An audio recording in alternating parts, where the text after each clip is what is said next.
Excelente. Muy buenos días, tengan todas y todos ustedes. Bienvenidos a este diplomado en epistemología jurídica. Mi nombre es Juan Abelardo Hernández Franco. El día de hoy me acompaña en la moderación y soporte técnico la maestra Mónica Guerrero Rosales. Y hoy estaremos haciendo la continuación de la epistemología aplicada al derecho probatorio. El día de ayer incluso podemos decir que antes de irnos tocamos el punto clave o el meollo del tema de, de la, del carácter epistemológico dentro el, dentro del tema de la evaluación de la prueba, que tiene que ver con la narrativa. Y voy a explicar brevemente de dónde viene esta línea de conocimiento. Hay que decir tal vez varias cosas y creo que aquí es donde creo que será importante hacer una serie de distinciones. En la primera, asumimos, me atrevería a decir que asumimos desde un punto de vista incluso día aristotélico. Déjeme con esto aquí.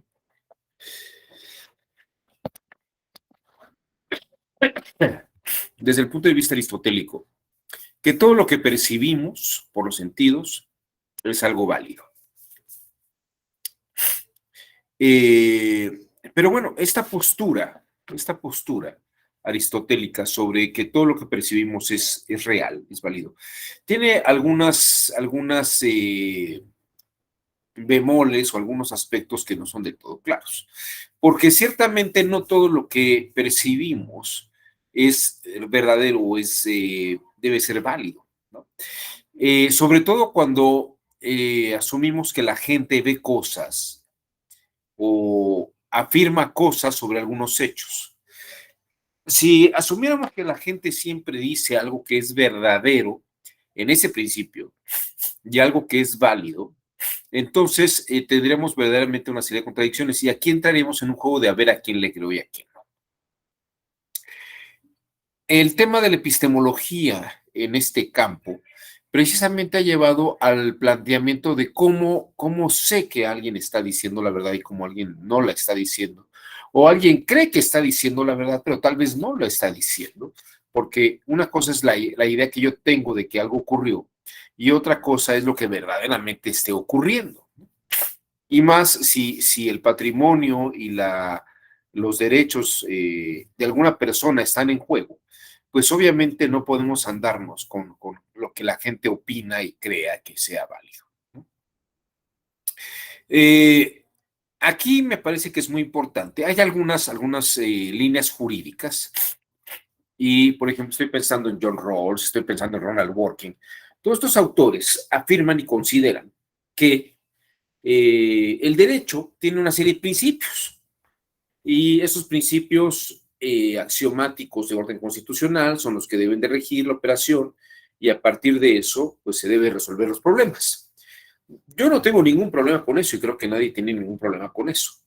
El tema aquí esencial es no que esos principios estén ahí, sino cómo esos principios sirven o se aplican a una situación concreta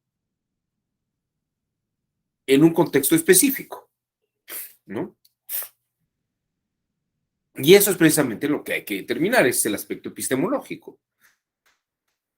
No es tanto que uno piense, en el caso, por ejemplo, de John Rawls, los principios tendrían que aplicarse independientemente de las circunstancias y los contextos. En su texto sobre la teoría de la justicia, una teoría de la justicia, no ustedes habrán tenido la curiosidad de adentrarse en el texto de John Rawls. John Rawls dice que los integrantes de una situación, que las personas que están viviendo una situación, tienen que someterse a los principios del derecho y a las leyes, independientemente de quiénes sean y las circunstancias y los contextos en que estén ocurriendo. En ese sentido, incluso John Rawls, podríamos decir que no tomaría en cuenta en lo absoluto perspectivas de género, ni temas de discapacidad, ni tampoco particularidades circunstanciales, ¿no? Porque eso aleja el uso real de los principios, ¿no? O sea, Rawls parece que prefiere resolver todo como el alto vacío para aplicarlo a la realidad. Y en ese sentido también me parece que Ronald Dworkin, en parte, no totalmente, en parte también concibe que haya una serie de principios aplicables, aunque al final de cuentas él reconoce que puede haber ciertas circunstancias en las que los principios tengan manifestaciones distintas. Bueno, es que en eso precisamente radica la observación y el valor epistemológico. La valoración de una prueba no se debe dar al alto vacío ni en una circunstancia abstracta. Se da precisamente en la percepción de la persona y de revisar si la percepción de la persona es adecuada o no lo es. Déjenme decirles de dónde viene un poco esta apreciación y la valoración. Y esto es un tema epistemológico y tiene que ver con el desarrollo de una psicología naciente desde los últimos 50 o 60 años. En el año 1956, había una corriente muy marcada en psicología, que era la corriente del conductismo. Estaba, por ejemplo, gente como Skinner o como Pavlov, que decían que en realidad, pues a uno le ponían una serie de condiciones y la gente respondía de acuerdo a esas condiciones, ¿no? Como lo que planteaba Skinner. Te pongo unas circunstancias y tú operas en torno a esas circunstancias. Ahora bien, el tema es que el conductismo señalaba que no había necesariamente un margen de libertad, o realmente nunca llegó a ese cuestionamiento sobre si había libertad o no, pero sí marcaba que en el entorno, el contexto, pues la gente era conducida hacia algo, ¿no? De algún modo se podía hablar sobre una especie de casi manipulación. Y a esto algunos autores como los de la Escuela de Frankfurt decían precisamente que se podía dar ese fenómeno, ¿no? Pero fíjense que en el año de 1956, un 11 de septiembre, en un coloquio que se dio precisamente entre el 10 y el 12 de septiembre de 1956, en el Instituto Tecnológico de Massachusetts, algunos participantes como George Miller o Noam Chomsky y personas que estaban en ese congreso como Jerome Brunner, afirmaron y hicieron ver que no todo era conductismo, que había ciertas operaciones en la mente que no eran producto de condicionamientos, ni determinaciones externas ni biológicas. Y eso es lo que dio origen a lo que se conoce hoy como la revolución cognitiva, en la que y les voy a decir cuál es la relevancia de esto para el mundo jurídico, en la que se señala que existe una cosa que es la mente, ¿no? Que la mente no está determinada por condiciones externas ni internas, porque existen ciertos factores de libertad y de apreciación independiente de los condicionamientos que puede haber. Y precisamente la mente es la que hace estas simbolizaciones de la realidad misma, como van ocurriendo en la realidad. No es que el estímulo externo lo percibamos exactamente igual todos de la misma manera. Precisamente, cada individuo tiene una serie de condiciones individuales que le llevan a percibir las cosas y a simbolizarlas de alguna manera muy particular. Esto es lo que llamaron el descubrimiento o el redescubrimiento de la mente por encima de estas corrientes psicológicas conductistas. Ahora bien, piensen ustedes que bajo esta línea se cuestiona que los elementos probatorios, fíjense, los elementos probatorios en cierto contexto parecería que son válidos si no tomáramos en cuenta que la apreciación de la gente no está solamente determinada por el contexto externo. Una jueza o un juez, una magistrada o un magistrado, que solamente considera que la forma de percibir aquello está en razón del entorno, está perdiendo de vista todas las condiciones que una persona que percibe algo o que está diciendo que percibe la cosa de cierta manera, lo está especificando y asumiendo que es precisamente porque el entorno lo señaló de esa manera. Aquí lo que es muy importante, y creo que son las líneas importantes de la precisión jurisdiccional, es que hoy en día podemos partir también de la idea de que la gente cree lo que dice, pero es muy distinto a creer lo que la gente dice. Repito, hoy en día es muy distinto creer lo que la gente dice a creer que la gente cree lo que dice. Y entonces, el tema jurisdiccional se vuelve sumamente, desde mi punto de vista, muy apasionante, porque cuando alguien hace una denuncia o describe algo que está ocurriendo, lo hace desde su construcción mental, desde su simbolización mental. Y esto me da lugar, esta breve introducción que acabo de hacer, me lleva precisamente a este punto donde nos quedamos el día de ayer. La finalidad de la prueba, dice Santiago Santís Meleto, no es tanto señalar los hechos. Los hechos existen, pero la finalidad de la prueba es precisamente corroborar que las afirmaciones a que refieren a los hechos coinciden con la mecánica de hechos. ¿No? Como lo que veíamos el día de ayer, que la señora Sheinbaum decía que hubo un fraude y hubo una alteración de actas, porque hay unos hechos. Está el hecho de que hay boletas que tienen más votos para un partido que para otro. Pero la boleta se firmó y se acordó entre todos los participantes de los partidos, ¿no? Y ahora hay una condición cuando hablamos de las verdades de derecho y verdades de razón, es que solamente si coinciden matemáticas, si no coinciden matemáticamente, hubo un fraude y hubo una alteración de actas. No hay otras posibles explicaciones que hayan desaparecido boletas o hayan insertado boletas después.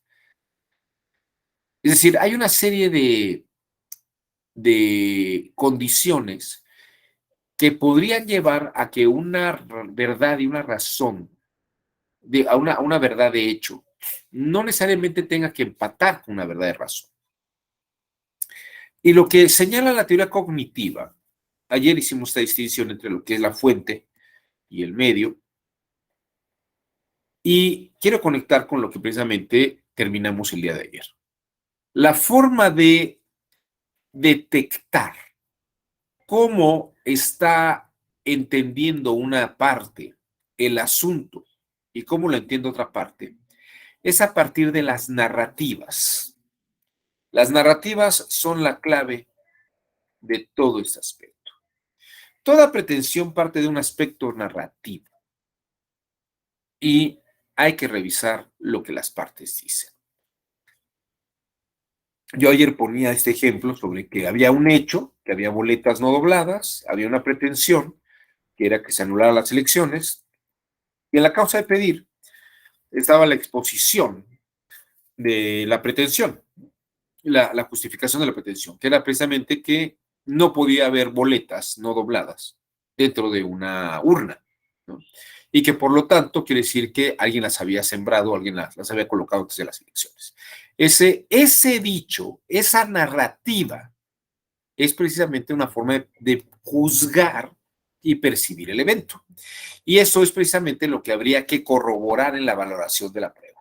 Esto es precisamente lo que hay que probar. Que la narrativa coincide con la mecánica de hechos. Y ayer estuvimos hablando de Daniel Kahneman. Que era este señor que precisamente señalaba que las narrativas dependen del yo, de un yo que narra. Ahora bien, déjenme mostrarles, esta es la hipótesis y este es el planteamiento que los cognitivistas contemporáneos señalan como la clave para detectar la forma en que la mente simboliza la realidad. La forma en que el demandante o el demandado observan y simbolizan los hechos fácticos en el que reverifica estos elementos fácticos es precisamente lo que es relevante en materia probatoria. Ahora bien, aquí tenemos un texto de Darrell Hough, este periodista famoso de los años 50, que se llamó ¿Cómo mentir con estadísticas? Yo no sé si ustedes lo han leído, es un libro muy simpático que uno lo puede leer en cosa bueno, todo el libro a lo mejor les lleva un par de días, pero la verdad es que pueden leerse capítulos enteros en cuestión de 15, 20 minutos. Aquí Darrell Hough sostiene una cosa que me parece que es muy importante y es relevante, sobre todo en materia de narrativa. Los datos duros, cualquier tipo de información, cualquier tipo de dato, cualquier tipo de conocimiento o de percepción puede orientarse en diversos sentidos. Ese me parece que es el punto clave del asunto. Y cuando se habla, por ejemplo, de las estadísticas, que se habla de dato duro, pues también dice Darrell Hough que puede sesgarse el sentido de una afirmación. Les voy a poner el ejemplo uno de los tantos ejemplos que pone, el que me parece que a mí que es el de los más claros que hay en el libro. Dice que un grupo de investigadores fue a una escuela de alto rendimiento y se dio cuenta que había un cierto grupo de alumnos que se caracterizaban por ser fumadores.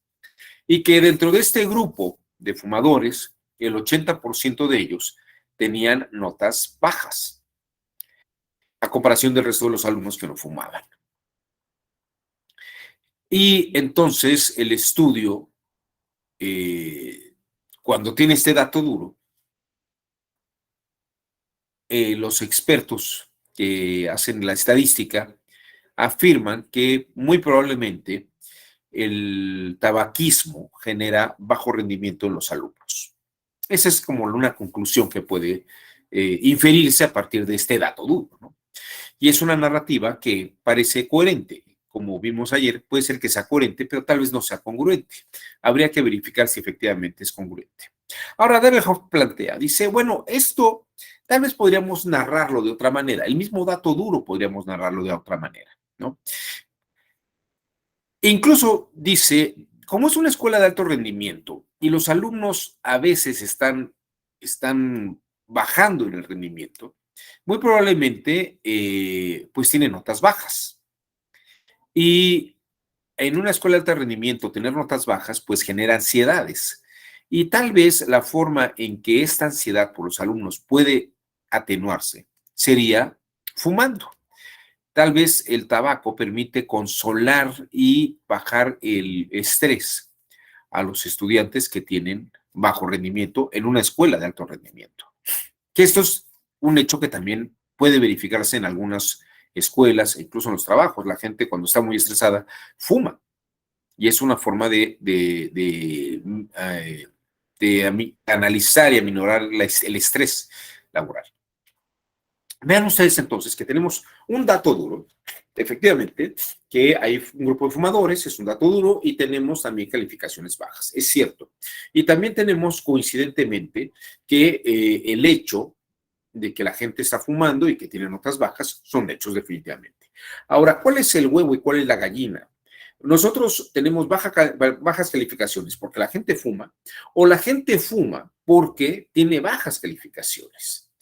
Esto es una forma en que la narrativa, como ustedes verán, sesgan los sentidos de los hechos en una dirección o en otra. No toda, como vimos ayer, el día de ayer, cuando Vygotsky narra un hecho de la realidad, como el del niño que iba con la camisa azul con una pelota en la lluvia, no ve las cosas por separado. Es ese fenómeno que se narra desde la perspectiva simbólica del observador del hecho.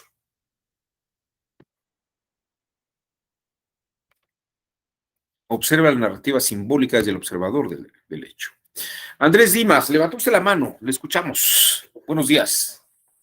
¿Qué tal? Buenos días, doctor. Buenos días, compañeros. De hecho, el tema que hemos estado manejando en este par de días, doctor. Me ha parecido bastante interesante. Y mi pregunta me iba enfocada, estamos ahorita revisando esto de verdad, de razón, verdades de hecho, que habla de ahorita justamente acaba de mencionar algo que tiene que ver desde el punto de vista, ¿no? Lo que nosotros mencionamos con nuestra verdad.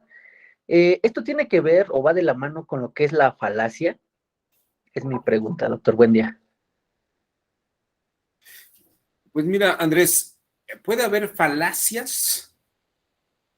Una falacia es una mentira. A ver, aquí antes de comenzar, Alejandro dice, ya desde la pregunta de la diapositiva se está tomando una posición. A ver, vamos por partes. Como diría Jack el Destripador. Primero vamos con Andrés Dimas. Mira, Andrés, cuando tú estás haciendo una falacia, o cuando la gente hace una falacia, está partiendo de una premisa falsa. Ahora, la premisa falsa formalmente puede ser falsa, ¿no? Como decir, una sirena tiene pies, o vamos a ver los pies de la sirena, ¿no? Como una verdad de razón, así, Andrés. Sí, justo en esta parte, doctor. Justamente, bueno, o sea, la falacia, pues como dice usted, parte de una premisa que es incorrecta, pero puede ser una falacia intencional, o sea, el hecho de que yo quiera engañar a alguien, o también podría ser una falacia desde mi ignorancia, ¿no? Yo no sé que las sirenas no tienen piernas y Ajá. mantengo mi verdad diciendo que sí tienen. Por ejemplo, cuando hablamos de la película de la sirenita, ¿no? Que ella cambia sus pies, digo, su voz por unos pies, ¿no? Ahí la pregunta es, bueno, entonces la sirenita ya no es la sirenita, ¿no? Porque ella tiene pies, ¿no? Si te fijas, si hablamos desde una verdad de razón, obviamente las sirenas no tienen pies, pero el personaje de la sirenita sí tiene pies. Y es como una contradicción en términos de decir que no tenga pies, ¿no? La sirenita, cuando en realidad esta sirenita, que creo que se llama Ariel, sí tiene pies, ¿no? Entonces, el tema es una falacia formal si lo tomamos como una verdad de razón. Pero hay una cosa aquí muy peculiar, Andrés. Las falacias funcionan como verdades de razón, no necesariamente como verdades de hecho. Y aquí me atrevo a decir que la lección es la siguiente. A diferencia de una percepción filosófica griega absoluta, en el que la realidad formal solamente es de una manera, o la realidad es de una sola manera, para el griego la verdad de razón tendría que ser una verdad de hecho, porque la razón rige la realidad, ¿no? Pero lo que ocurre con la realidad misma es que la realidad no se rige bajo una sola razón. Esto que estoy diciendo Aristóteles y Platón les estallaría la cabeza, ¿no? Pero tampoco es que Aristóteles lo viera tan mal. Aristóteles, de hecho, reconoce algunas cosas. Y aquí, por ejemplo, menciono lo que contempla Tomás de Aquino y algunos autores como Michel Foucault, por ejemplo. Una circunstancia concreta, una circunstancia concreta tiene un contexto en el que la afirmación puede ser válida sin necesidad de ser una falacia. Te voy a poner un ejemplo. Te voy a poner un ejemplo. Aristóteles traía un tema. Déjame mostrarte. Creo que tengo aquí una lámina que pertenece a otra exposición, pero yo creo que tu pregunta es muy pertinente como para abordarla en este instante. Dame un segundo. Creo que son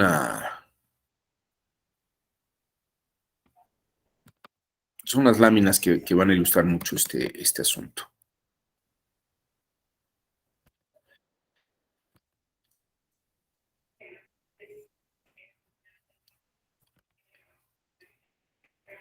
A ver.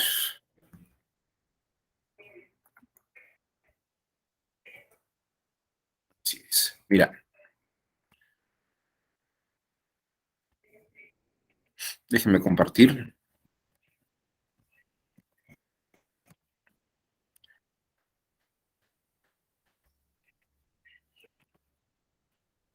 A ver, Andrés, no sé si ahí se ve. Este es un contemporáneo de Aristóteles, que me parece que es un poco más viejo que Aristóteles. Era este señor que se llama Diodoro Crono. Diodoro Crono, Diodoro Crono desarrolló una cosa que llamó el argumento maestro. Y en lógica se llama como el argumento maestro. Aristóteles se oponía al pensamiento de Diodoro Crono por algunas razones que ahorita voy a explicar. Pero quiero que veas esta condición que es un dilema. El argumento maestro opera bajo este ejemplo, que Aristóteles le dedica varias líneas a analizarlo. Fíjate el planteamiento. La pregunta es, la expresión mañana habrá batalla naval, ¿es verdad o es falso? ¿Es verdadero o es falso la expresión mañana habrá batalla naval?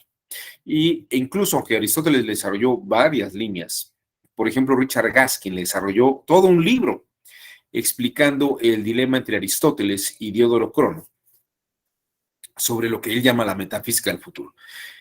El tema aquí esencial es la expresión mañana habrá batalla naval, ¿es verdad o es mentira?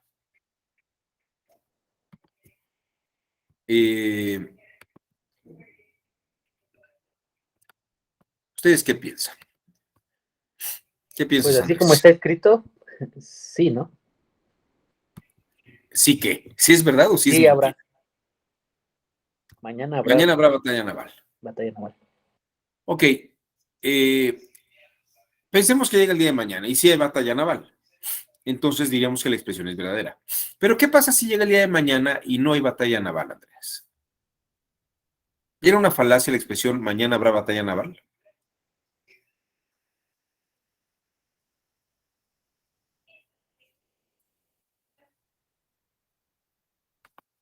A ver, aquí Alejandro Marcelo dice, ya desde la pregunta, la diapositiva, se está tomando una posición en la narrativa. Alejandro dice, es una pregunta que no es necesario responder. No, bueno, no es necesario responderla. Pero entonces no sabemos si es verdad o es mentira. A ver. Alejandro Marcelo, levantó usted la mano. Adelante, le escuchamos. Buenos días a todas y todos. Entonces, en nuestra segunda participación, estoy diciendo que es una pregunta que no es necesario responder. La pregunta dice que habrá mañana, bueno, ya olvidé el orden, mañana habrá batalla naval. Es una afirmación. Ajá. Y La pregunta es si esa afirmación es verdadera o es falsa. Y nos preguntan si es verdad o es mentira. Sí. El hecho o la afirmación se está refiriendo a un hecho, ¿cómo se le llama? Que no sabemos si va a suceder o no. O sea, es decir, en el caso de que suceda, pues tendrá mañana verificativo.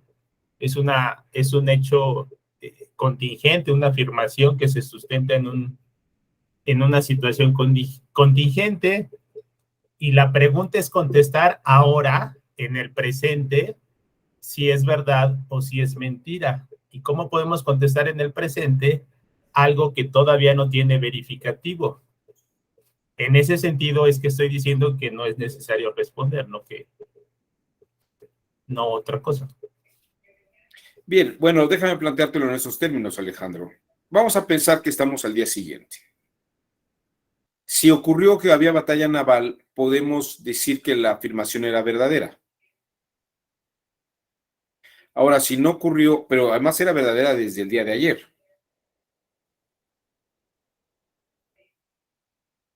¿O no?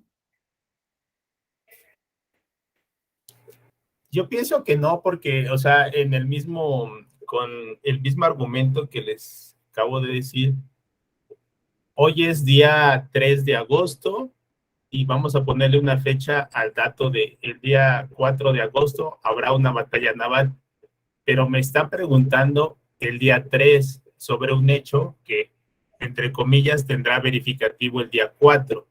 Entonces, ¿cómo en este momento puedo yo contestar a un hecho que tendrá verificativo el día 4? Y luego si nos trasladamos al 4 y sucede efectivamente la batalla, entonces, ¿cómo necesariamente lo volvemos a relacionar al día 3? Porque nos regresamos al día 3 para ver que, y usted acaba de decir, es que desde el día anterior ya era verdadera, pero no era verdadera aún. O sea, estamos, perdón maestro, estamos cayendo como que en el juego de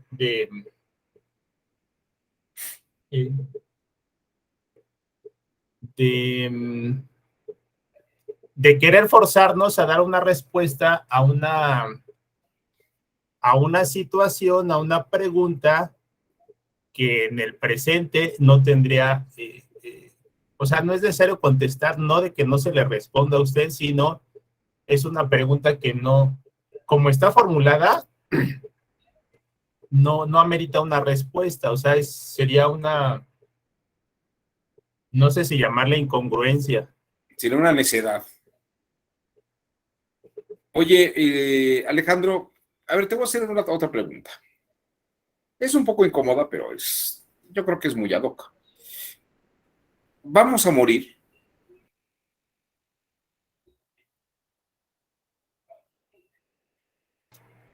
O mejor no respondemos, porque no respondamos esa pregunta porque no sabemos eso. ¿O sí lo sabemos? Sí, vaya. Es un evento futuro, ¿cierto? Ahora, el hecho de que sea un evento futuro quiere decir que no podemos responder si es verdadero o falso. Ahí esa pregunta pues tiene que ver con lo que comenta también Andrés, es una razón es una verdad de razón, porque pues no es necesario. ¿Es una verdad de razón que vayamos a morir, Alejandro? Sí. Yo no sé si sea una verdad de razón, a mí me parece que es una verdad de hecho, todo el mundo muere. Yo decía, bueno, sostengo que es de razón porque, vaya, no tendríamos que elaborar unos argumentos complejos para poder llegar a esa conclusión. Y ahí entra lo de, pienso yo, el motivo de cambiar a esta pregunta, porque precisamente no podríamos negarnos, por así decirlo, a responder en esta precisa pregunta. O sea, depende del tipo de pregunta que puedas responder o que no puedas responder.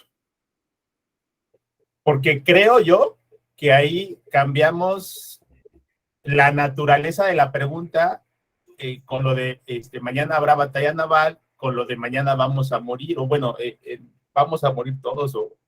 Son dos afirmaciones sobre el futuro. Ajá. Ahora, ¿no podemos afirmar si hay verdad o falsedad en lo que estamos diciendo?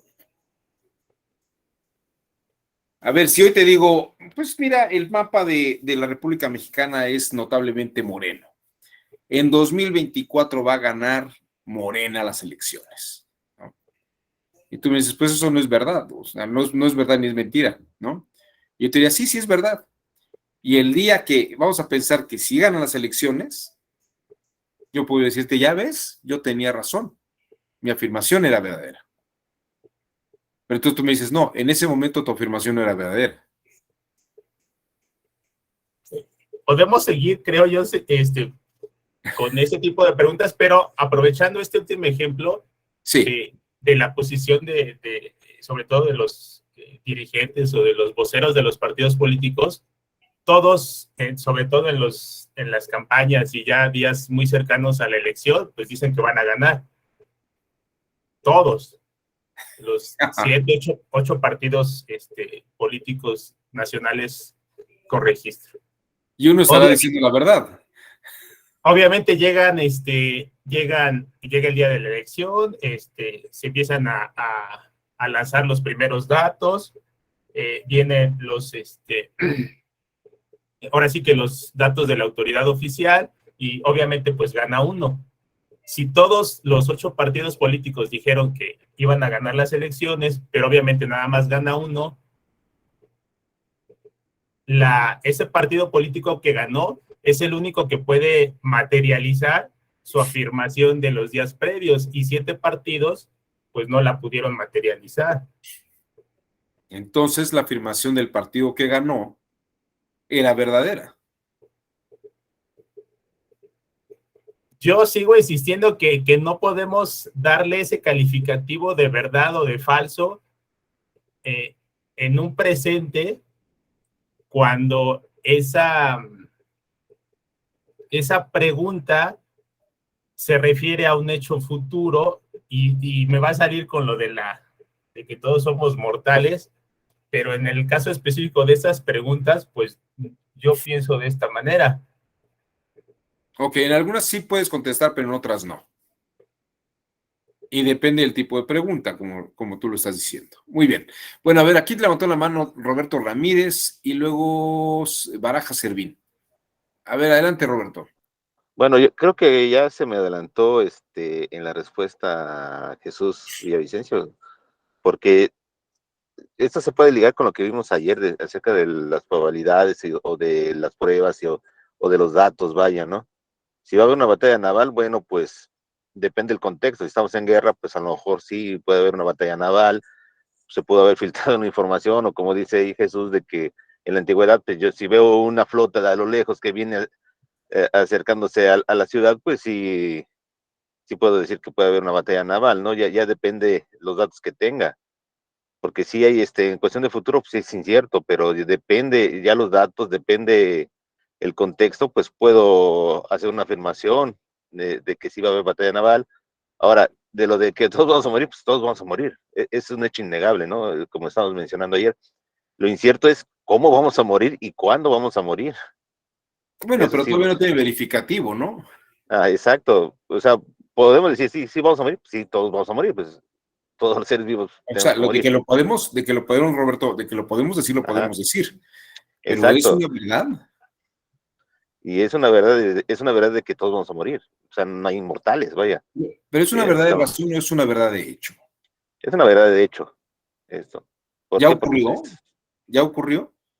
pues no ha ocurrido, pero ya tenemos la experiencia que ha ocurrido a otras personas. Bueno, puede ser el otro sentido, verificativo, pero de que vamos a morir, vamos a morir. Eso es innegable. Es a priori, ya tenemos ese conocimiento. ¿No estás considerando eso como una afirmación de razón? Todavía no ocurre. Sí, es una afirmación de razón, tiene razón, en ese aspecto. Mientras no ocurra, no es una verdad de hecho. Ajá, exacto. Y en este caso, pues sí, también de los partidos políticos, bueno, pues según las tendencias que tengan ellos, o sea, depende también esos datos de cómo les fue en las elecciones pasadas, lo que están invirtiendo en la campaña, etcétera, etcétera. O sea, también pues es de razón, no se ha verificado. Obviamente que todos se van a declarar ganadores porque tienen que influir en la tendencia del electorado, pero aún así, pues depende ya el contexto, depende la situación. Vaya, es como cuando en España que el Partido Popular tenía todas las de ganar, vino lo de los bombazos en los trenes, y por una desafortunada declaración de echarle la culpa a ETA, la responsabilidad de ese atentado, y lo resultó que era Al Qaeda, pues te lo volteó todo. Sí, también pueden suceder esas circunstancias. Ok. Muchas gracias, Roberto. Ahorita regreso contigo y con Alejandro, pero vamos a escuchar a Julio Alberto Barajas, que también levantó la mano. Adelante, Julio. Gracias, profesor. Buenos días, compañeros, compañeras.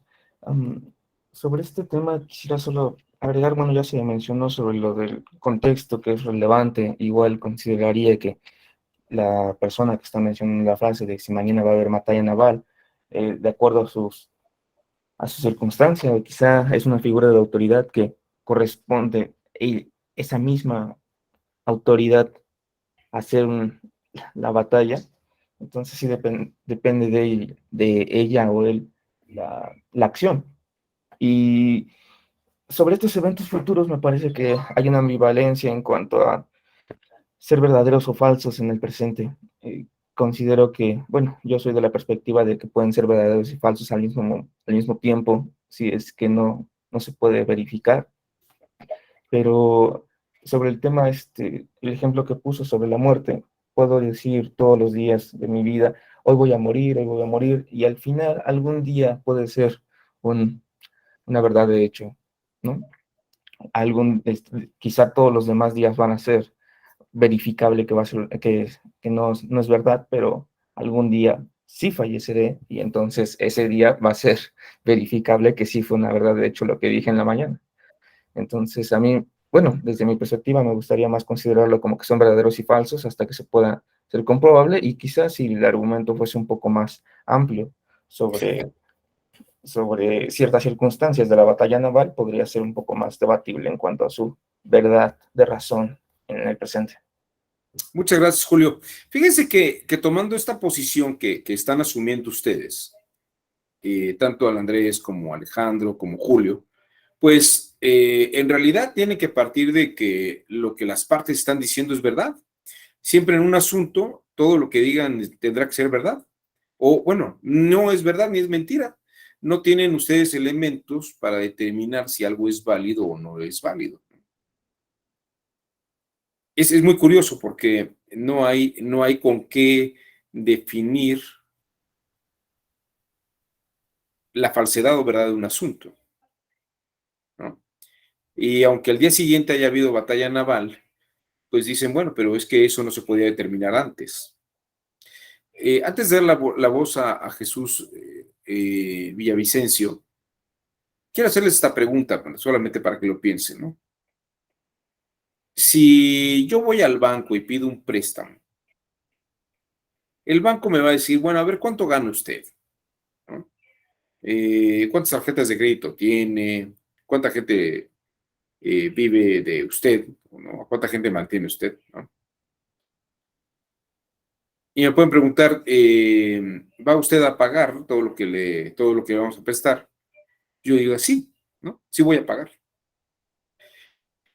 Pues podríamos decir que el banco es muy ingenuo, muy tonto, porque me va a prestar dinero sobre un hecho incierto, ¿no? Cuando yo formo un partido político y digo que voy a utilizar bien los fondos y luego resulta que no lo estoy utilizando, ustedes pueden decir, bueno, pues es que todo está constituido bajo una idea de que no sabemos si las cosas ocurren, ¿para qué nos quejamos y luego no ocurren como queremos que ocurrieran, ¿no? Porque al final de cuentas, pues no sabemos si son verdades o mentiras, son totalmente cuestiones de incertidumbre. Pero pues hagamos las cosas y si van mal, pues qué lástima, no sabíamos que así iba a ocurrir. Solamente quiero que lo piensen en ese momento, ¿no? Ahorita regresamos a esto. Jesús Guadalupe Villavicencio, te escuchamos. Muchas gracias, doctor. Buen día y buen día a los compañeros. Estuve escuchando todas las participaciones, se puso sabroso, digo yo, el debate acá. Creo, tal vez, doctor, que lo que nos ha estado tratando de decir todo este rato es que, como son afirmaciones a futuro, estamos hablando de argumentos probabilísticos, o sea, argumentos, afirmaciones con pretensiones de verdad, pero que como son en eventos que no han acontecido, está en el campo de la probabilidad, y como eso es algo del mundo formal, por eso es una razón una verdad de razón, porque todavía no se ha materializado. Es algo que está en el campo de lo formal, aun cuando hay evidencias que invitan a hacer la inferencia, pero el acontecimiento, la contingencia espacio-temporal no ha acontecido. Es eso. Vamos a ver, Jesús, el día de ayer Nancy Pelosi dijo, voy a ir a Taiwán. ¿Esa es una afirmación verdadera o es una afirmación falsa? Tú dirías, pues es una afirmación, ¿no?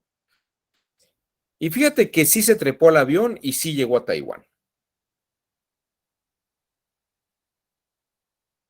La pregunta que se hace Aristóteles y se hace Diodoro Crono es, ¿esa afirmación de Nancy Pelosi va a ir a Taiwán fue verdadera o fue falsa?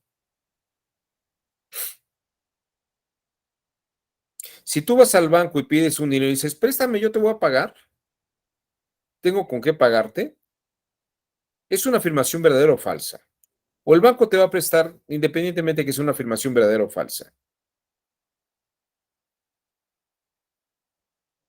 Pero ahí el tema sería que ni es verdadera ni es falsa, sino probable, ¿no? O sea, ellos nos intentan meter una dicotomía, pero en abstracto. Por ejemplo, si nos corremos de un silogismo con el tema de los mortales, de pronto le encontramos una salida para poder entrar en un, no sé, pues de pronto este de verdad, mentira, ahí sí me mete en conflicto. Yo más que verdad o mentira diría, es probable, no ha acontecido, no hay. Ahora que si hay un argumento normativo que prescriba que algo debe suceder en tiempos y formas, pues entonces probablemente podría decir, es verdad. Pero No sé, piensa un 90 poco, días antes de las elecciones. Perdón, sí. no, perdón que te interrumpa. Piensa un poco lo que platicamos el día de ayer. ¿La probabilidad es algo que te garantiza el futuro? No. Y de hecho, si te das cuenta por todo lo que platicamos ayer, la probabilidad de que algo ocurra es 50 y 50. O sea, el hecho de que hayamos pasado 1 millón de años como especie humana, la posibilidad de que el día de mañana sigamos existiendo como especie humana no es mayor que la que tengamos de no existir. Sigue siendo un 50% de probabilidad. O sea, por más condiciones que haya en torno, la probabilidad es la misma. 50 y 50. Las probabilidades, como lo platicamos ayer, todas estas estadísticas son pruebas de lo que pasó en el pasado, pero no quiere decir que el futuro se vaya a comportar de esa manera. Los actuarios y los matemáticos dicen que sí pueden saberlo, pero claro, lo ven como una verdad de razón, no como una verdad de hecho,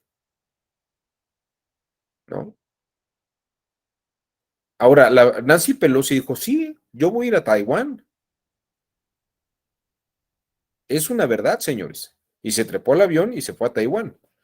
La afirmación no fue verdadera.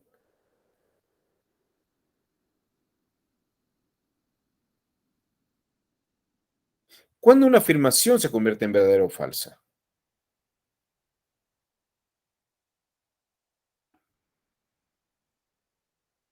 Una verdad de razón es verdadera formalmente siempre. Los ángulos de un triángulo equilátero son de 60 grados. ¿Es verdad o es mentira? Es verdad. Y no hace falta que dibuje uno para que se vea que sí lo es, ¿no? Es una verdad de razón es una verdad absoluta en todo el tiempo. Ahora, ¿es verdad que Nancy Pelosi viajará a Taiwán? Hoy decimos que es verdad que Nancy Pelosi viajó a Taiwán, pero ya estamos hablando del pasado.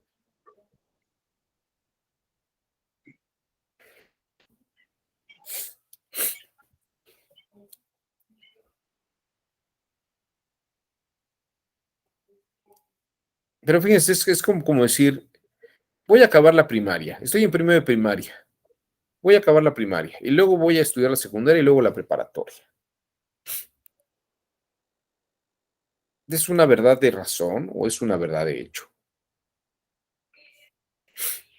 O tendría que ocurrir. Y cuando acabe la secundaria y acabe la preparatoria, lo que dije era verdad.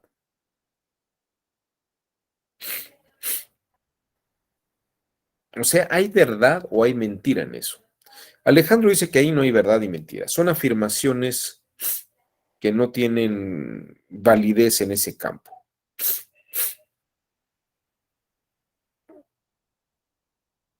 Por lo tanto, cuando el presidente de la República dice, prometo cumplir y hacer cumplir las leyes, y si no, que la nación me lo demande, eso es una afirmación, no es una verdad, no es una mentira, ¿no?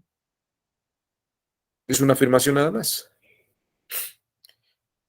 Judicialmente la gente llega y dice narrativas, ¿no?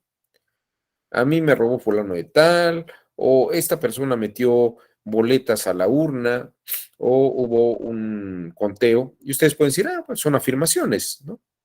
Nada más. No hay verdad y mentira en estas afirmaciones. Entonces, ¿por qué hacemos un proceso judicial? Si son afirmaciones, fíjense, si son afirmaciones, hubo fraude en las elecciones del 2006.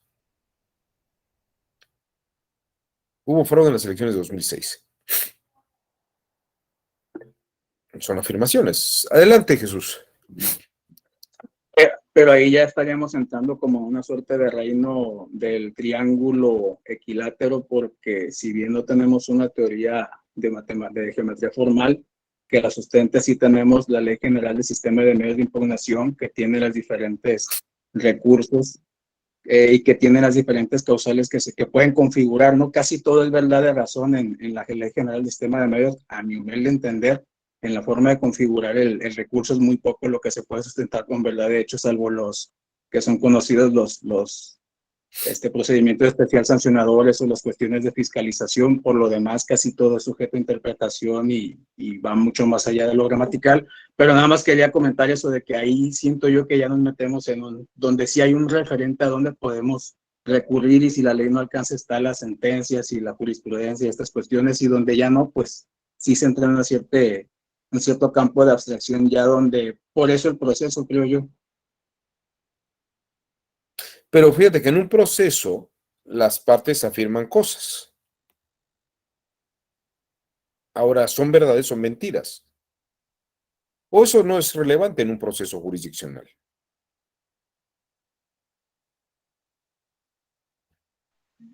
De hecho, normalmente una sentencia declara fundado o infundado en el mismo sentido de si es válido o si es verdadero o no lo que están comentando, ¿no? ¿Y cómo lo puedes saber? Si son afirmaciones.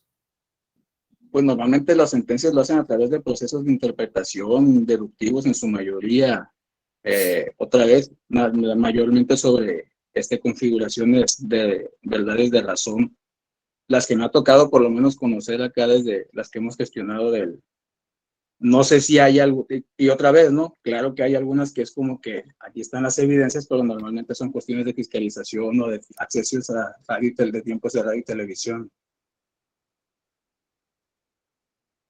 Fíjense que para Aristóteles, las cosas que ocurren, piensen ustedes, y les quiero plantear esto, para una persona como Aristóteles, las verdades de razón son como perennes sobre los hechos. Para Aristóteles, si al día siguiente hubo batalla naval, la afirmación siempre ha sido verdadera todo el tiempo. Lo que pasa es que uno no puede saberla, pero es una verdad. Es decir, hay cosas que son verdades, aunque yo no las sepa.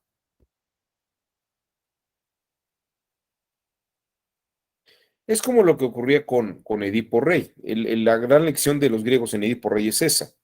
Edipo le dice el oráculo a Edipo: tú vas a matar a tu padre y te vas a casar con tu madre. Pero Edipo, en ese momento de la historia, bueno, regreso un poco al tema, para que vean ustedes la complejidad. Ahorita te doy la palabra a Daniela, no vas a dejar terminar esta idea. En Edipo Rey, en Edipo Rey, el oráculo de Delfos, que era la voz del dios Apolo hablándole a los humanos, le dice al papá de Edipo: Edipo te va a matar a ti, que eres su padre, y se va a casar con su madre.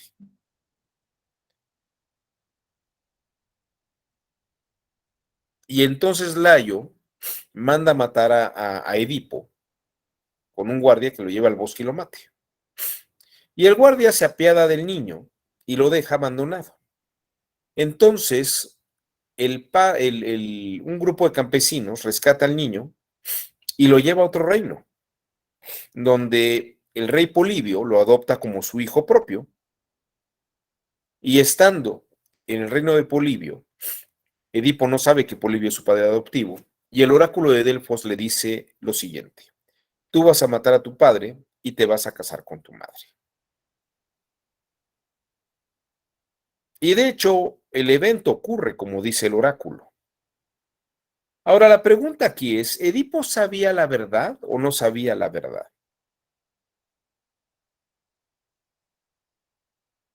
Le dijeron la verdad. Porque para el griego las cosas son verdades o no lo son. Otra cosa es la creencia que yo pueda tener sobre ese hecho, que son cosas distintas. No sé si me voy explicando aquí, Andrés y Alejandro. Estoy hablando desde el punto de vista de los griegos, de Aristóteles, de Platón, de Sócrates. Aunque yo no sepa, porque Edipo dice, no, yo no quiero matar a mi padre. Entonces él se va creyendo que Polibio es su padre y va a otro reino huyendo. Y ahí se enfrenta a Layo, que no sabe que es su padre, lo mata y por una cuestión la madre decide casarse, Yocasta decide casarse con Edipo. O sea, la verdad acontece para el griego, aunque yo no la sepa. Ahí hay que distinguir dos cosas muy importantes. Una cosa es lo que yo puedo entender, puedo creer, y otra cosa es que haya una verdad. Para Aristóteles hay verdad independientemente de que lo sepa o no lo sepa. O sea, hay una verdad que ordena el mundo, aunque yo no sepa por qué ocurre así las cosas, ¿no? Ahora descubro, por ejemplo, que la química, yo ahora estoy descubriendo la verdad de la química, y entonces ya entiendo por qué ocurren las cosas como ocurren. O sea, hay una verdad y la búsqueda del pensamiento y de la ciencia es saber la verdad.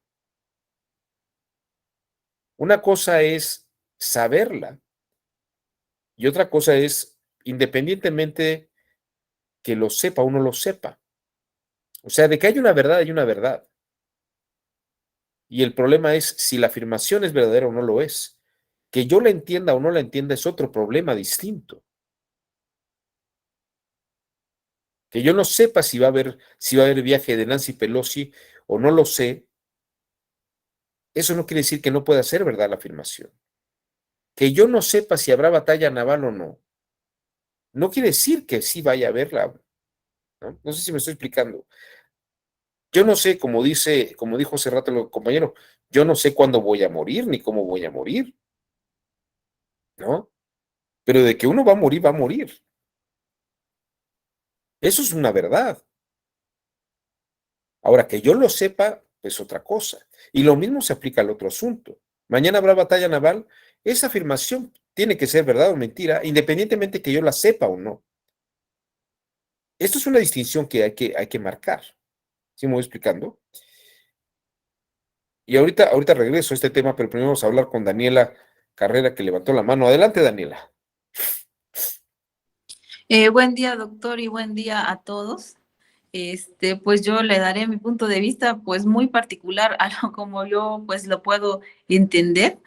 Em, yo puedo pensar que esa afirmación pues es verdadera, porque cada quien habla desde su realidad y en su momento actual y lo que vive, y puede influir el contexto de la situación, pero eso no quiere decir que, o sea, la realidad cambia, al otro día puede ser un resultado diferente, ¿no? O sea, pues sí, yo puedo decir hoy voy a viajar y yo sí lo creo porque ya tengo mi boleto, porque ya tengo todo reservado y sí es una realidad para mí en este momento, pero pues ya mañana tal vez me enfermo, pierdo el vuelo, entonces ya no viajaré, pero en su momento sí fue una realidad. Y usted lo que decía de Edipo, en la antigüedad, creo, hasta donde yo he podido estudiar, ellos tenían otro tipo de ver las cosas. Actualmente lo hay, lo que les llaman los metafísicos, todo, se fue perdiendo, pero en su momento pues ellos creían que eso era una realidad, que lo que tú creas, eso así va a ser. Entonces, que en tu interior está todo, que como es afuera, es adentro, como es arriba, es abajo. Y entonces de esa manera ellos transmitían esa, digamos, ese sentir de que si yo les digo, pues mañana va a haber batalla, pues todos se lo creen, porque tal vez yo soy quien dirige. Y aunque sean circunstancias, entonces eso también influye a que se lleve a que se haga una realidad. Entonces, quizás es un poco la diferencia, que ellos eran antes, pues, más mentales. Hoy día, pues, no es así. No, quizás nos ha ganado más eso de decir, de enfocarnos más en las leyes, en querer tener resultados y en no querer tener razón. Ellos creo que se enfocaban más en razón, en tener razón, no importa cuál fuera el procedimiento. Digo, perdón, ellos se enfocaban en tener resultados, no importa cuál sea el procedimiento. Y hoy día, pues creo que queremos ir en una dirección donde queremos tener razón a costa de lo que sea. Bueno, este es mi punto de vista, doctor. Muchas gracias, Daniela. Es muy interesante lo que usted acaba de decir y nada más le voy a decir, usted confirma precisamente el punto. Para los griegos, para el griego aristotélico y platónico, las verdades de razón eran las únicas verdades que había con respecto a la realidad, ¿no? Si las cosas son como son y no pueden ser de otra manera, responden una lógica. Entonces, que yo sepa o no sepa cuál es la razón, no exime que la realidad sea algo que tenga una verdad en sí misma, ¿no? El hecho de que yo no lo sepa no exime que haya una verdad en los hechos. Eso para Aristóteles. Ahora bien, y aquí voy a regresar con esto que voy a decir a continuación al planteamiento que incluso hizo Andrés Dimas sobre la falacia y sobre las narrativas, y voy a regresar al tema. El punto aquí es que para Diodoro Crono tal vez hablaba griego, pero no era un ciudadano griego culturalmente hablando, ¿no? Es como hay judíos en México que hablan español, ¿no? Son mexicanos, pero no quiere decir que crean en la Virgen de Guadalupe, ni que tengan las tradiciones mexicanas, ¿no? Ellos son judíos. Diodoro Crono vivía en territorio griego, ¿no? Hablaba griego, pero no era un religioso griego, ni tenía la idiosincrasia del griego. Era, en todo caso, algo más parecido a un semita, a un judío. Y Diodoro Crono lo que dice es lo siguiente: hoy, aquí y ahora, esto es verdad. Nancy Pelosi tiene la orden de ir a Taiwán. Ella está organizando su viaje para irse a Taiwán. Y para ella es una verdad aquí y ahora que va a ir a Taiwán. Y como dijo Daniela, tan estoy preparando mi viaje, tan creo que es verdad porque estoy organizando mi viaje para irme a Taiwán. Aquí y ahora, eso es una verdad. Que tal vez en el camino derribaron el avión y harían, ya ves, no fue verdad. No.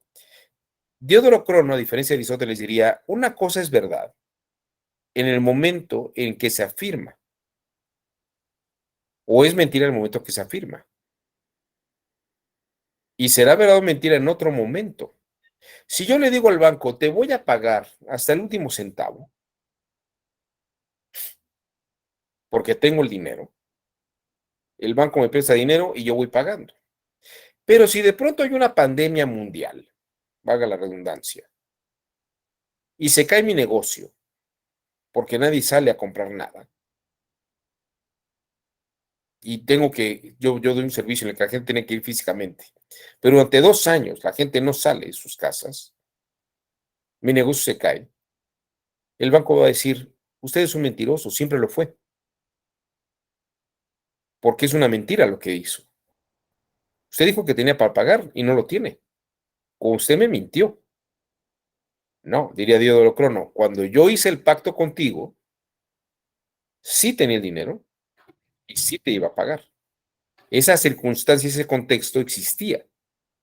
El siguiente instante o al día siguiente, ese contexto ya no existe. Y obviamente lo que yo afirmé está en otro contexto. Para Diodoro Crono, la verdad y la mentira están en razón del tiempo. ¿Me voy explicando? Si yo estoy preparando la batalla naval y tengo a toda la gente preparándose para la batalla naval y yo soy el general y les digo el almirante y les digo, mañana va a haber batalla naval, Diodoro Crono diría, es verdad, ya están preparándose. Y si al día siguiente hay batalla naval, ya ves, sí se cumplió porque era una verdad. Para Aristóteles, eso solamente podía haber sido una verdad si al día siguiente había verdad y hubiera dicho, siempre fue verdadero. Lo que pasa es que no lo sabíamos porque estamos limitados por el tiempo. Pero la afirmación en sí misma es verdad.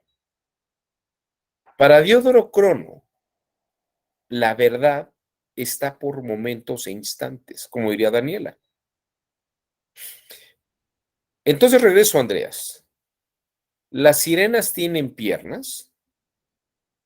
En el momento que la sirenita todavía no sale del mar, es verdad que las sirenas no tienen piernas. Pero al día siguiente que ella entrega su voz para que le hagan unas piernas y poder conquistar al príncipe, esa sirenita, en esa circunstancia, en esa situación particular, esa sirenita sí tiene piernas. Entonces, la falacia es una verdad formal, es una verdad de razón, es una situación, o diríamos que más bien es una mentira de razón, en una circunstancia, independientemente de la circunstancia. La falacia no tiene circunstancias. ¿Sí me explicó?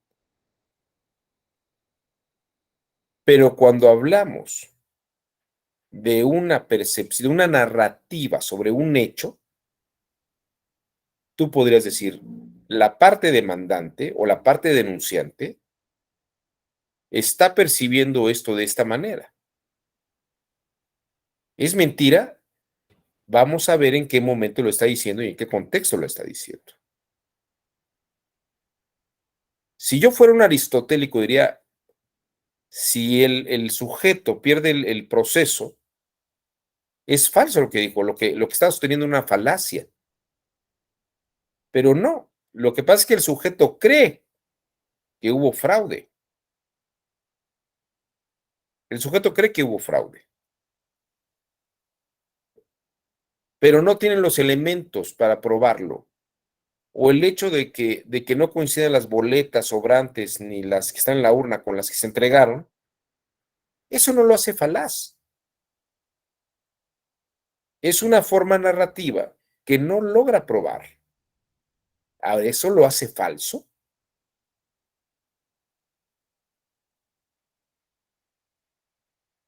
No es una falacia. ¿Sí me voy explicando? No sé si queda clara la diferencia, Andrés, entre lo que es una falacia que pertenece al campo de la lógica formal y una narrativa que sustenta una pretensión en un proceso jurisdiccional. Sí, sí queda claro, doctor. Nada más era ahí justamente lo que decía, las falacias presentan la lógica formal y mi duda nacía de ahí, de estos dos temas que estábamos tocando que me parecían pues se entrelazaban un poco y por eso pues lancé esta pregunta. Muchas gracias. No, y es una excelente pregunta para lo que estamos abordando. Ahora, fíjate, desde el punto de vista de las narrativas en un proceso jurisdiccional, yo no tendría por qué resolverlas como verdades de razón. Tengo que ver el contexto de circunstancias y la forma narrativa como verdades de hecho. Ahora, que la verdad de hecho, que la narrativa de la parte demandante o de la denunciante no coincida con la mecánica de hechos y que no sustente su pretensión, la hace mentira, la hace una falacia. No. Bueno, me parece que no. Es una pretensión que uno tiene, ¿no? E incluso después de que haya perdido el proceso, esa persona puede seguir creyendo que lo que dice es correcto y no estar mintiendo. porque cree lo que dice. Y yo puedo creer perfectamente que esa persona cree lo que dice. Hay mucha gente que cree que en el 2006 y en el 2012 hubo fraudes, pero no lo logran probar. Y esgrimen una serie de argumentos y dicen que son fraudes, ¿no? Que hubo fraudes. Ahora, el hecho de que no se prueben y que las afirmaciones no se confirmen, no hace falaz la afirmación. Si yo digo, y esto ahora regreso con este planteamiento, si yo digo que el cigarro reduce el rendimiento académico, es un argumento que yo esgrimo porque veo las cosas de ese punto de vista. Y la otra parte dirá, no, es que el tabaquismo es consecuencia de la presión de los estudiantes. Ahora tú puedes decir, si lo piensas como un aristotélico o un griego, uno de los dos mientes, porque solamente puede haber una verdad, ¿no? Pero si lo percibimos como diría el argumento maestro de Diodoro Crono, te diría, vamos a entender en qué contexto y en qué circunstancias se está diciendo una cosa o se está diciendo la otra. Y hay que ver si la mecánica de hechos coincide con lo que afirman las partes. Y entonces hay que ver en qué puntos concuerdan y cuáles no. Y la valoración de la prueba, fíjate que incluso esto es muy interesante. La valoración de la prueba en un proceso ni siquiera busca la verdad en sí misma, sino corroborar que lo que se valora coincide con una narrativa de una de las partes o con la otra narrativa de otra de las partes. Es decir, el juzgador no busca la verdad en sí misma. Busca ver si la pretensión de una de las partes se sostiene o no. No sé si me estoy explicando. ¿Hubo fraude o no hubo fraude? Bueno, solamente esa es la respuesta. La parte denunciante dice que hubo fraude en las elecciones. Bueno, yo no sé si la búsqueda del operador jurisdiccional no es un aristotélico que busque la verdad de lo que ocurrió. Lo que él busca es si la parte demandante, que tiene una pretensión, tiene los elementos para sustentar que lo que está narrando coincide con la mecánica de hechos de la realidad, ¿no? Puede ser que no, por la forma en que lo está narrando, no lo logró. Entonces el operador jurisdiccional lo que dirá es, no se logra en el proceso avalar que lo que usted dice es cierto. Pero en la realidad misma, fíjese que yo indagué, tuve una iluminación e indagué por mi lado, independientemente de que lo que usted haya presentado como pruebas, y sí hubo un fraude, ¿no? Esa no es la labor del juez. La labor del juez está en la operación de verificar la pretensión de la parte con las pruebas que presenta la parte. O puede decir lo siguiente: sí logró usted probar con sus elementos que su narrativa coincide. La otra parte no pudo rebatirla. En este proceso yo tendría que decirle a usted que ganó el proceso, pero yo tuve una iluminación y pude salir de mi cuerpo en un viaje astral y vi que en la realidad sí hubo un fraude, ¿no? O en la realidad no hubo un fraude, ¿no?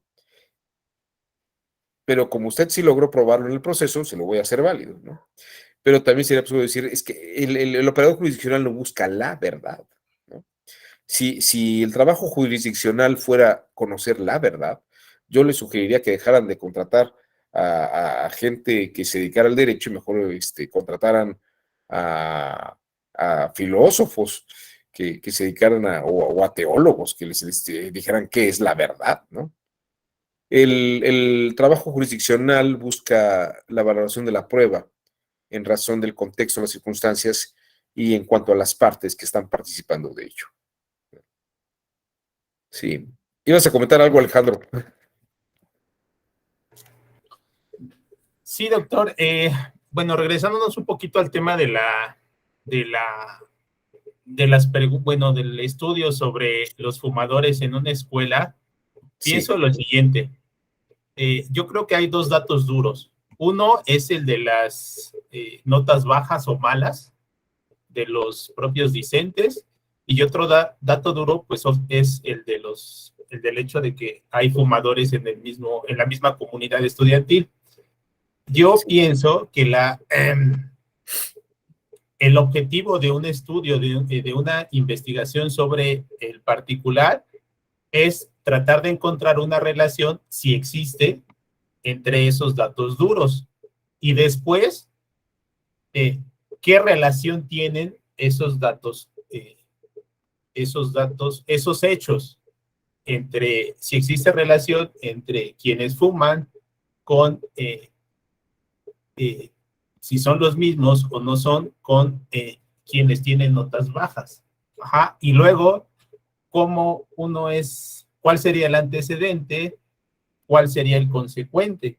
Esa sería mi punto de vista sobre ese tema en particular.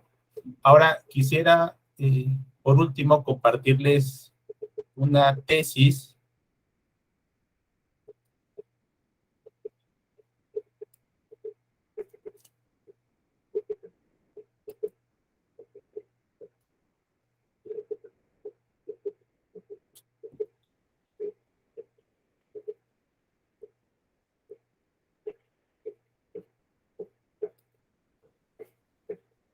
¿la estás mandando al chat?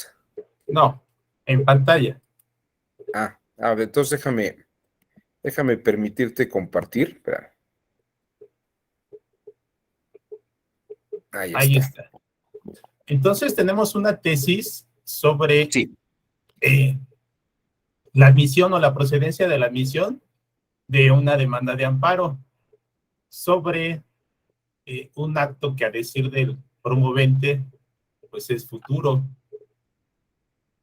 Entonces dice de ahí que cuando se reclame un acto futuro e incierto y no pueda saberse con exactitud si es inminente o bien si llegará o no a materializarse, sino que es necesario contar con elementos de prueba que permitan una correcta conclusión, no debe considerarse que existe un motivo manifiesto e indudable de improcedencia que amerite aplicar el indicado artículo 145 para desechar de plano la demanda, por lo que el juez de distrito deberá admitirla a trámite. Lo anterior obedece a que para que el juzgador se encuentre en condiciones de saber si el acto reclamado, considerado como futuro, se realizará por parte de la autoridad, debe analizar los elementos probatorios existentes y si estimara racionalmente que la responsable ya ordenó la realización del acto reclamado o que está a punto de hacerlo, deberá admitir la demanda, sin perjuicio de que durante la sustanciación del juicio quede plenamente probado que efectivamente se trata de un acto de ese tipo o se tenga la certeza de la existencia de alguna otra causa de improcedencia regulada en el artículo 73 de la citada ley. Debemos de entender que el juicio de amparo normalmente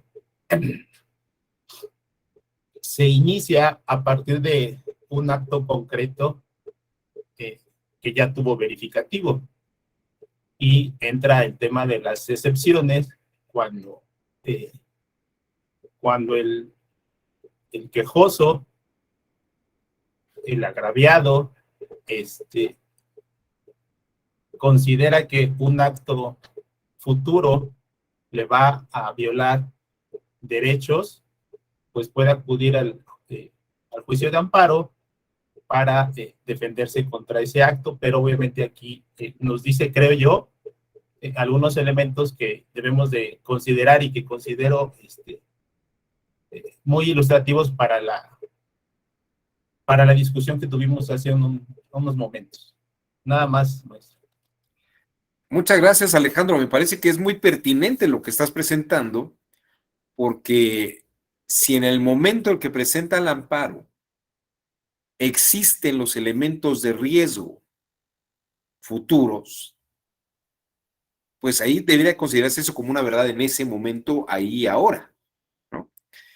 Aunque en el futuro no se verificaran, o que al día siguiente tal vez ya no existieran esos riesgos, pero en el momento que está pidiendo el amparo sí existía el riesgo, en ese momento sí es una verdad, tal vez al día siguiente no lo sea.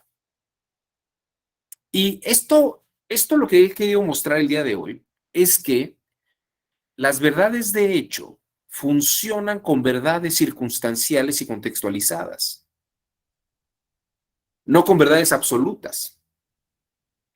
Los antiguos griegos, como Aristóteles y Platón, creían en las verdades absolutas. Pero personajes como Diodoro Crono y ya luego posteriormente en la filosofía, como Leibniz y otros autores, y tiene que ver con la teoría cognitiva, de la que hablé al principio, la revolución cognitiva, las verdades tienen que ver con los contextos circunstanciales y con los hechos que estamos en el presente, incluso contemplando eventos futuros que no son ciertos. Y la valoración de la prueba está circunscrita en ese contexto. Creo que lo que es esencial es que la parte epistemológica no debe de pensar el derecho como verdades formales abstractas de razón. Tiene que entender las verdades contextualizadas como hechos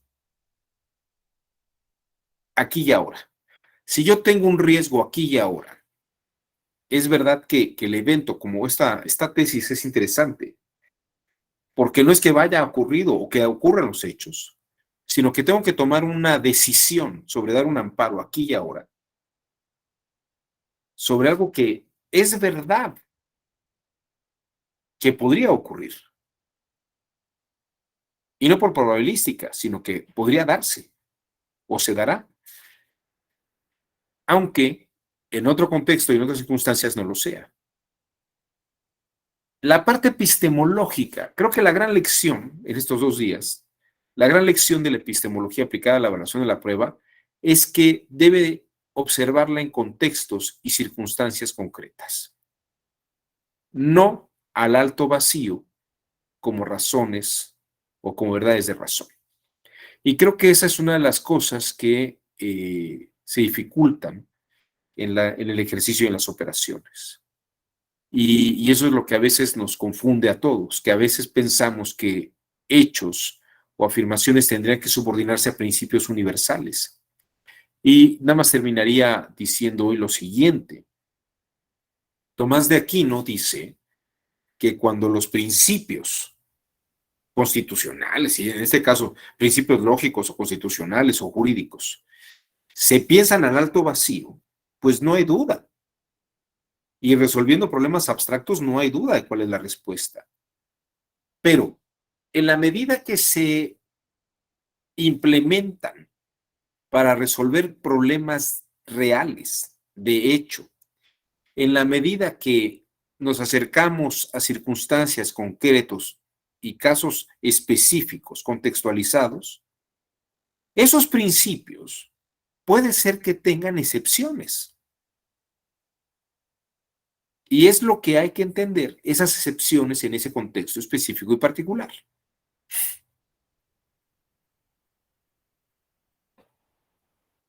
Una falacia es una falacia de razón, pero hay que ver en qué medida, si esa falacia de razón, en el caso particular, se conserva como una falacia, o tal vez en ese contexto, en ese caso particular, no lo es, ¿no? A ver, aquí Jesús Guadalupe dice, Me recordó el caso de de la candidata suplente mujer de candidato independiente. A ver, Jesús, ¿nos puedes explicar un poquito ese tema?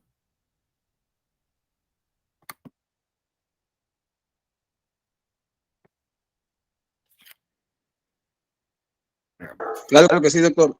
Acá en el estado de Sinaloa, en el 5º distrito para el proceso electoral del 2015, un ciudadano se registró como candidato independiente, bueno, acordó registrarse como candidato independiente con una mujer como su suplente. Entonces, previendo que eventualmente les negaran el registro por la situación de el mismo género en las fórmulas, se promovió, tengo entendido, un juicio para la protección de los derechos político-electorales y la sentencia vinculó al 5º consejo que eventualmente cuando se buscara el registro se les concediera y toda una serie de cuestiones ahí relativas a este asunto del género.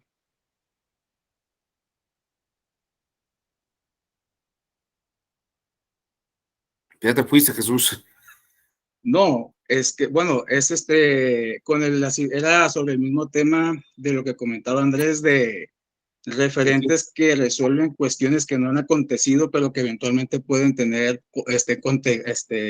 acontecer, pues. Cuando el riesgo y el peligro es real aquí y ahora, sobre algo que todavía no ha ocurrido, pero es real que puede ocurrir. O sea, el riesgo es real, ¿no? Y es aquí y ahora, en ese contexto. En esa circunstancia me parece que efectivamente es verdad que habría que resolver y la resolución tendría que ser verdadera en ese sentido, ¿no? Oiga, pero el día de mañana no ocurrió tal cual, entonces no debe haber dado el amparo. No, sí lo di porque en ese momento ese era el riesgo y esa era la circunstancia. La parte epistemológica, y yo creo que aquí está el punto, todavía lo vamos a sintetizar más. En la medida, la valoración de una prueba tiene que ser circunstanciada, no pensarla con principios de alto vacío. Por eso comencé yo la sesión explicando que John Rawls, en su teoría de la justicia, dice que los principios tienen que regir independientemente del contexto. Pero me parece que eso es muy peligroso en el campo jurisdiccional, porque parecería que los principios en abstracto, independientemente de las circunstancias, lo único que reflejan es esta calidad de la visión griega, muy al modo de Aristóteles, ¿no? Y que tal vez lo que hay que revalorar son esas cosas circunstanciales y contextuales en las que el derecho tiene que resolver problemas prácticos y concretos. Entonces, les diría que la parte epistemológica debe de entender concretos particulares. Tal vez me gustaría, a ver, no me gustaría, voy a hacerlo, voy a mostrarles unas láminas que creo que van a ilustrar mucho lo que trato de decir en este sentido.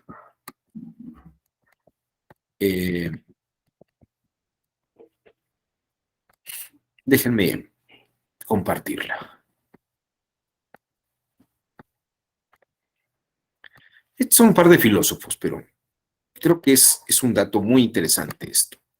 En el año 72, la revista El Arc, la Arc, reunió a Gilles Deleuze y a Michel Foucault, los dos ahí en la foto de la derecha superior, blanco y negro arriba a la derecha, y también están en la foto abajo inferior, los dos de la derecha.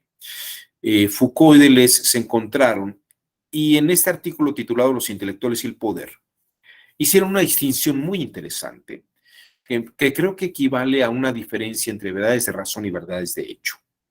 Decían, una cosa es el intelectual específico y otra cosa es un intelectual total. El intelectual total ve las cosas en una totalidad, como buscando la razón de todo. Mientras que el intelectual específico ve los principios y la lógica de lo que rige una circunstancia particular y concreta. Y decían, el intelectual específico atiende a puntos concretos en lugar de determinados, mientras que el total construye un sistema abstracto y absoluto. Creo que Esto coincide con lo que Tomás de Aquino menciona. En la razón práctica, en la razón especulativa, las cosas son necesarias. Las conclusiones particulares, como sus principios comunes, expresan verdades que no admiten excepción. Pero en la razón práctica, cuando hablamos de cosas contingentes, como las operaciones humanas, los principios comunes se encuentran con cierta necesidad, pero en la medida que se va viendo el contexto particular, puede ser que tengas más excepciones. Y esto, el ejemplo luego que se pone Tomás de Aquino es, por ejemplo, cuando Jesús ve que una turba llega porque van a apedrear a una mujer adúltera, dicen, la ley dice que una mujer adúltera debe morir apedreada. Y entonces Jesús, dice el Evangelio, escribe en el piso, en el suelo, en la tierra, escribe algo y dice que el que esté libre de pecado, que tire la primera piedra, ¿no? Y claro, aunque la ley dice eso, él está viendo que puede haber una excepción, en ese caso particular. O cuando le dicen, usted está curando en sábado, usted no debe curar en Shabbat, ¿no? Y le dice, bueno, y si a alguno se le cae su burro, su buey al pozo en Shabbat, ¿lo va a dejar ahí hasta el día siguiente? Porque la ley dice que no debes de trabajar en Shabbat, entonces vas a dejar que el burro y el buey se quede adentro. Esto son como formas de excepción de los casos particulares, ¿no?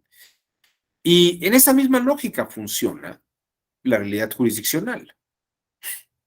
O sea, hay leyes generales, hay leyes universales, bueno, o sea, las de la física, pero en el caso del derecho, las leyes son generales, se aplican a todos, pero en la medida que hay contextos circunstanciales, espaciotemporales, hay que ver cómo se aplican.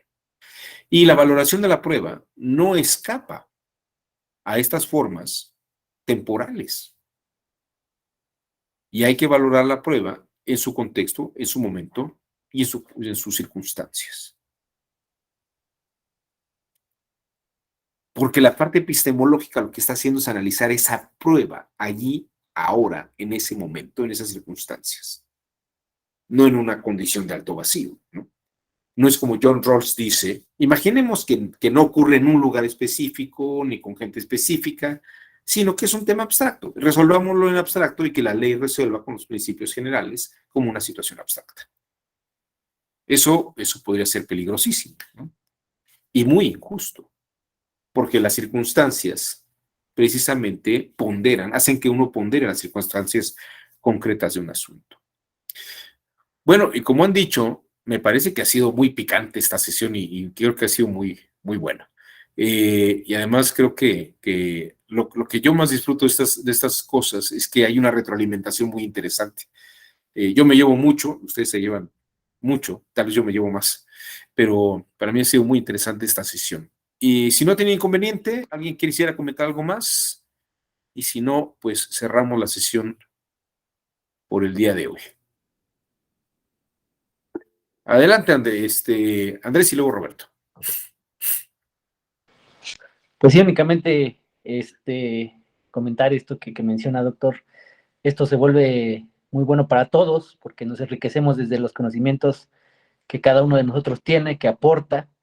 Obviamente tenemos contextos distintos, desde simplemente el estado de donde estamos participando, pero también el desarrollo que hemos tenido como profesionistas o la vida que nos ha tocado. Yo le agradezco, doctor, pues este tipo de clases desde la primera vez que lo mencioné. Me agradó demasiado la forma de su clase y pues sería cuanto, doctor. Muchas gracias, Andrés. Gracias por tus comentarios. Roberto Ramírez, te escuchamos. Bueno, yo en primer lugar agradecerle a Alejandro de haber compartido esa tesis. Está buenísima, ¿verdad? Sí, está buenísima. Y de hecho ahorita tenemos un pequeño asunto acá en el Instituto Electoral de Yucatán que se relaciona con la tesis que mostró. Ahí sí le agradezco, ya me ahorró algo de chamba, ¿no? De andar buscándola. Ahí se lo quiero agradecer. Y Bueno, igual también me recordó pues un libro que, bueno, un cuento de se llama En el bosque, que está en la colección de libros el libro se llama Rashomon, que inclusive lo llevaron al cine. Y de ahí deriva el efecto Rashomon, de que hay un asesinato en el bosque y hay 3 versiones que están muy bien sólidamente construidas, las versiones de cómo ocurrió el asesinato. El de la esposa, el del el asesino y el del esposo difunto, ¿no? Entonces, pues sí, esta búsqueda de la verdad pues incluye bastante razonamiento y bastante, pues no irse a la primera impresión, ¿no? Como se ha estado viendo, o a la cuestión de la probabilidad, porque sí, a veces se construyen argumentos sólidos de distintas versiones, como en ese cuento. Interesantísimo, Roberto. ¿Cómo se llama el cuento? En el bosque, y le hicieron una versión fínica en Japón, que inclusive ahí salió, se llamó Rashomon. Y de hecho existe, en el cine se llama eso el efecto Rashomon, donde sacan distintas versiones de un mismo hecho. Buenísimo. Muchas gracias, Roberto. Bueno, pues les agradezco a todos su generoso tiempo. Hemos llegado a miércoles. Que sigan ustedes pasando una excelente semana y nos vemos en la próxima oportunidad. Que tengan buen día. Hasta luego. Gracias, doctor. Buen día. Gracias, doctor.